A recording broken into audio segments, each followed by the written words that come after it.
Lok Sabha election വന്നു, local body election വന്നു, ഞങ്ങൾക്കൊരു MP യെ കിട്ടി, ഞങ്ങൾക്കൊരു മേയറെ കിട്ടി. കേരളത്തിലെ ഒരു പ്രധാനപ്പെട്ട രാഷ്ട്രീയ മുന്നണിയായിട്ട് ഇതിനോടകം NDA മാറിക്കഴിഞ്ഞിരിക്കുന്നു. 2024 ഞങ്ങൾക്ക് ചരിത്രത്തിൽ ആദ്യമായിട്ട് താമരയിൽ ഒരു MP ജയിച്ചു.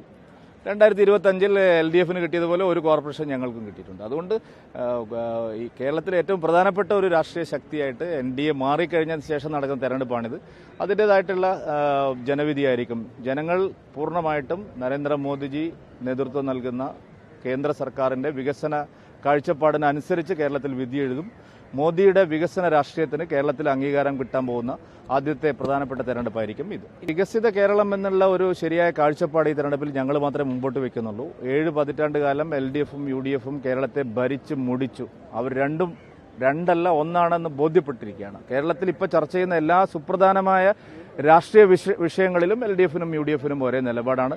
അഴിമതി, സ്വജനപക്ഷപാതം, വികസന വിരുദ്ധ മനോഭാവം, വർഗീയ ശക്തികളുമായിട്ടുള്ള കൂട്ടുപിടുത്തം, ഇതെല്ലാത്തിലും LDFും UDFും തുല്യമായിട്ടുള്ള ഉത്തരവാദിത്തമാണ് അവർക്ക് നിർവഹിച്ചിട്ടുള്ളത്.